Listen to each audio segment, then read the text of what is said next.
देश में बलात्कार की घटनाएं घटने का नाम नहीं ले रही। एनसीआरबी के आंकड़े किसी साल ये बताते हैं कि एक दिन में 51 रेप के मामले आते हैं सामने, तो किसी साल वो बढ़कर 87 हो जाते हैं। कोई आंकड़ा अखबार का सीना चीर कर देश दुनिया को ये बताता है कि हर मिनट 16 बलात्कार की घटनाएं इस देश में होती हैं, तो कभी वो आंकड़े बढ़कर 20 हो जाते हैं। कभी कोई आंकड़ा बताता है कि बलात्कार, महिलाओं से शोषण, अन्याय की खबरों के लिहाज से देश का अमुक राज्य सबसे आगे है, तो कभी कोई दूसरा आंकड़ा बताता है कि नहीं, मध्य प्रदेश को छोड़कर उत्तर प्रदेश आगे बढ़ गया। कभी बंगाल में एक ट्रेनी डॉक्टर के साथ बेरहमी से निर्मम हत्या कर दी जाती है और पूरे देश में डॉक्टर सड़क पर उतर जाते हैं। तो कभी उत्तर प्रदेश के बुलंदशहर में दलित बच्ची के बलात्कार, फिर फिरोजाबाद में दलित विधवा के साथ बलात्कार, और बिहार के मधुबनी में 18 साल की दलित बच्ची के साथ बलात्कार, और मुजफ्फरनगर में अलग तरह के मुजफ्फरपुर में 14 साल की दलित बच्ची के साथ बलात्कार। घटनाएं रुकने का नाम नहीं ले रही और सियासत ये देखती है कि किस राज्य में किसकी सरकार है, मगर मानवता ये देखती है कि इस बलात्कार की घटनाओं को रोका कैसे जा सकता है और एक सभ्य समाज कैसे बनाया जा सकता है। आज के वीडियो में इसका विश्लेषण करेंगे। स्वागत है आप सबका 4 पीएम न्यूज नेटवर्क पर। मैं हूं डॉक्टर लक्ष्मण यादव। तो फिलहाल जिस बात पर हम लोग चर्चा जिस बहाने से करना चाहते हैं, वो मामला कलकत्ता में एक डॉक्टर के साथ निर्मम बलात्कार और उसके शोषण अन्याय से जुड़ा हुआ है। वो मामला इतना बढ़ता चला गया कि पता चल रहा है कि कई कई लोगों ने रात के अंधेरे में, तो पता चला कि कितना निर्मम तरीके से उसके साथ अन्याय व बलात्कार की घटना को अंजाम दिया। और इस तरीके से वो पूरा मामला तूल पकड़ता है। देश भर के अस्पतालों में डॉक्टर सड़कों पर उतर जाते हैं। मेरे कई मित्र हैं और इनबॉक्स में उनके मैसेज पड़े हैं। उन्होंने साफ कहा कि यार, हमारे विचारधारा के झगड़े अलग हो सकते हैं, हमारी राय, हमारी समझदारी अलग हो सकती है, मगर एक बात है कि हम डॉक्टर हैं, हम अपना कितना कुछ दांव पर लगाकर इंसानियत की सेवा करना चाहते हैं और करते हैं। और हमारे ही लोग अगर महफूज नहीं रहेंगे, तो फिर इस देश में क्या होगा। घटना आगे बढ़ी रही थी कि उत्तराखंड से भी एक नर्स के साथ छेड़खानी व बलात्कार की खबर सामने आ जाती है, मगर कलकत्ता की खबर तेजी से आगे बढ़ती है और पूरे देश के डॉक्टर समुदाय इसके विरोध में आंदोलन करते हैं। 14 अगस्त और 15 अगस्त की आधी रात को देश भर की तमाम सड़कों पर आंदोलन की तस्वीरें सामने आती हैं। लोग उस आंदोलन का साथ दे रहे होते हैं कि उस डॉक्टर के साथ न्याय होना चाहिए।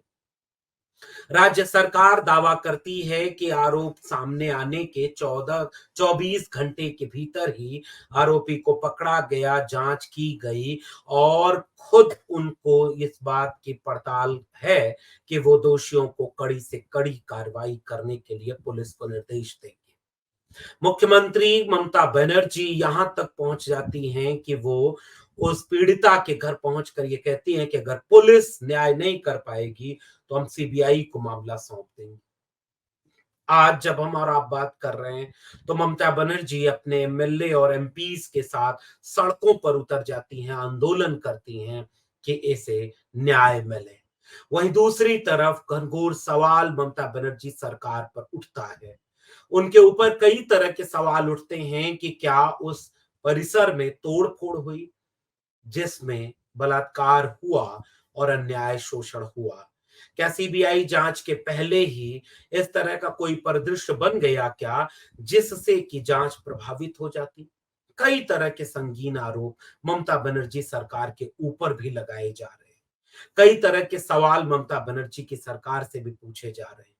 लेकिन सबसे बड़ी चिंता इस बात की है कि यह सवाल कब इस देश के लोगों से पूछा जाएगा कि एक महिला, और उसमें भी अगर कोई दलित है, आदिवासी है, गरीब, कमजोर, मजलूम है, तो उसके साथ अन्याय अत्याचार के मामले बढ़ते क्यों चले जा रहे हैं।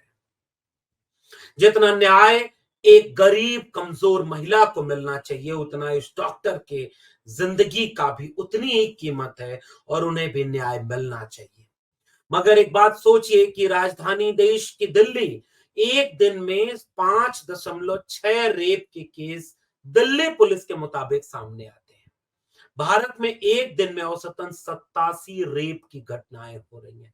एनसीआरबी के ताजा आंकड़ों के मुताबिक पिछले साल के मुकाबले रेप के मामलों में 13.23% की वृद्धि हुई है।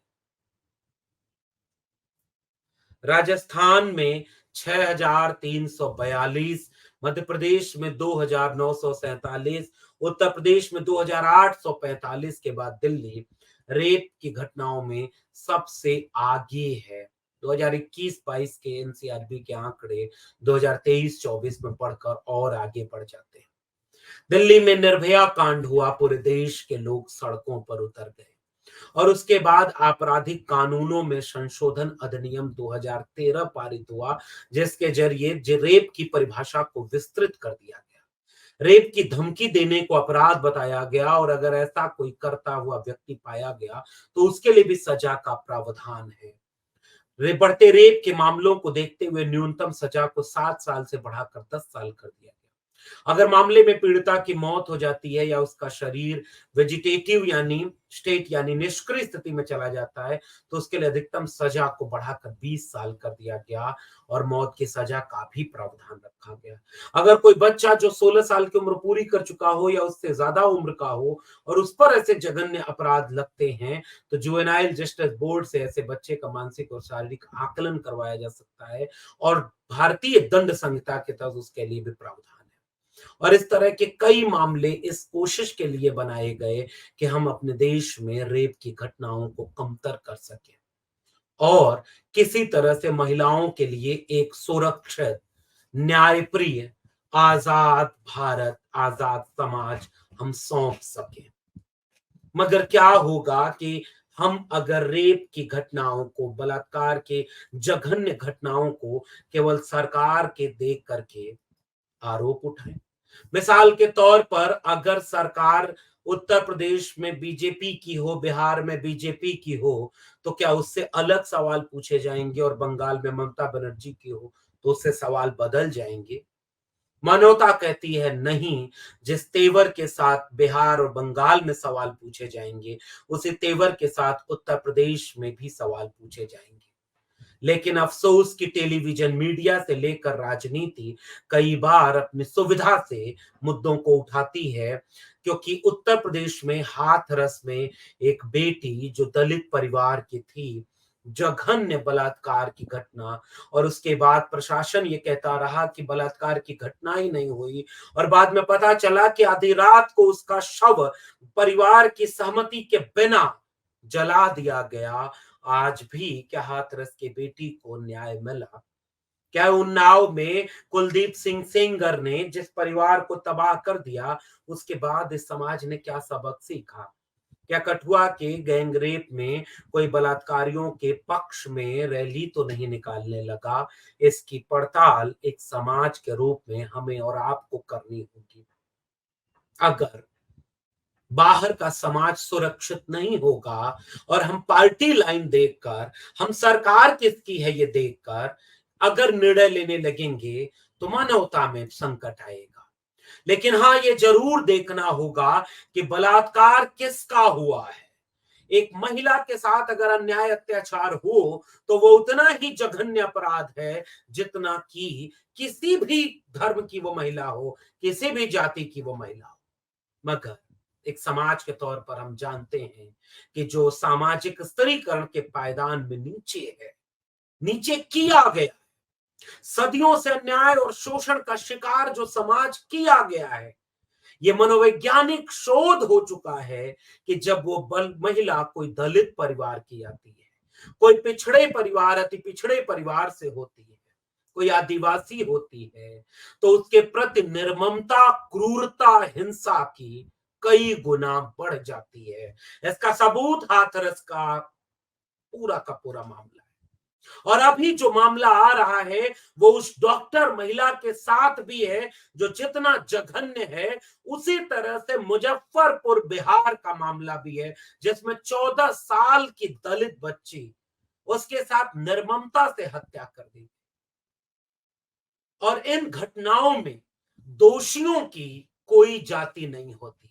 अगर मुजफ्फरपुर में वह आरोप किसी कमलेश यादव और उनके साथियों पर मधुबनी में लगा के 18 साल की बच्ची के साथ हो, या मुजफ्फरपुर की 14 साल की दलित बच्ची के साथ बलात्कार और निर्ममता का आरोप संजय यादव या उसके साथियों पर हो, उन्हें भी कड़ी से कड़ी सजा मिलनी चाहिए।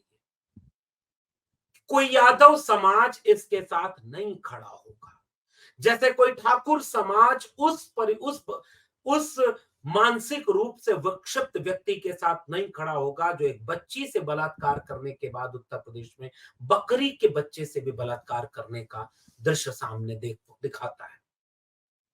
बुलंदशहर से लेकर फिरोजाबाद में रोज ऐसी घटनाएं सामने आती हैं, जो ये साबित करती हैं कि कैसे हम एक मानव समाज नहीं बन पाए। तो जब कहीं ममता बनर्जी का शासन हो, तो ममता बनर्जी आरोप लगाएंगी कि वाम और राम वाले मिलकर इस पूरे मामले को बढ़ा रहे हैं। लेकिन सरकार का इकबाल तो बनता है, और वो सरकार से सवाल पूछेगा कि अगर सरकार आपकी है तो जिम्मेदारी आपकी होगी। अगर एक बीजेपी की सरकार से बिहार और उत्तर प्रदेश के बलात्कार के मामले में कठोर सवाल किए जाएंगे, तो उतने ही कठोर सवाल बंगाल में ममता बनर्जी की सरकार से भी किए जाएंगे। लेकिन जो मीडिया आपको आदत लगा रहा है, आपको स्वाद लगा रहा है कि गुजरात दंगे पर मत बोलो, इस देश के दलितों के अन्याय अत्याचार पर मत बोलो, इस देश में सामाजिक न्याय और आरक्षण की हत्या पर मत बोलो, और बार बार बंगाल में हो रहे हिंदुओं पर बोलो, और इस देश के मुसलमानों के लिंचिंग पर मत बोलो। कृपया समाज के तौर पर आप इस नफरत के जहर से मत अपने शरीर को दूषित होने दीजिएगा, क्योंकि टेलीविजन पर बैठकर रोज ऐसे नफरत के जहर आप तक पहुंचाए जाएंगे, जिसमें अगर ममता बनर्जी के शासनकाल में कोई बलात्कार की घटना हो गई तो दिन रात उस पर डिबेट होगी, और बिहार के मुजफ्फरपुर से लेकर उत्तर प्रदेश के फिरोजाबाद के दलित बच्ची के साथ अन्याय पर डिबेट क्यों नहीं उसी मात्रा और उसी तेवर और आक्रोश के साथ होगी। अगर आप भी इसमें बटेंगे तो मुझे नहीं लगता कि मनुष्यता को हम और आप बचा पाएंगे। जितनी कड़ी से कड़ी सजा कोलकाता के उस डॉक्टर के बलात्कारी को मिलनी चाहिए, उतनी ही कड़ी से कड़ी सजा मुजफ्फरपुर के 14 साल की दलित बच्ची के बलात्कारी को भी मिलनी चाहिए। और एक सभ्य समाज यह नहीं देखता कि बलात्कारी का जाति और धर्म क्या है। अगर हम बलात्कारियों के जाति और धर्म देखने लगेंगे, या ये देखने लगेंगे कि किसकी सरकार कहां पर है, तो मुश्किल होगी। वो अगर आरोप लग रहा है अयोध्या में एक बेटी के बलात्कार का, तो उसकी भी कड़ी से कड़ी निष्पक्ष जांच के साथ कड़ी सजा हो। कोई अगर वहां से लेकर के अयोध्या का मामला हो, मुजफ्फरपुर से लेकर के फिरोजाबाद का मामला हो, कन्नौज से लेकर के कोलकाता का मामला हो, महिलाओं के खिलाफ अन्याय अत्याचार को बलात्कारियों की जाति और धर्म देख करके उन्हें गुनहगार साबित नहीं होना चाहिए। पुलिस, प्रशासन, सीबीआई, न्यायालय इतने तटस्थ, निष्पक्ष और त्वरित निर्णय लें कि अगर वह गुनहगार साबित हो रहे हैं तो उन्हें इतनी कड़ी से कड़ी सजा दी जाए, ताकि अगली बार समाज में इस तरह की घटनाएं कम हो।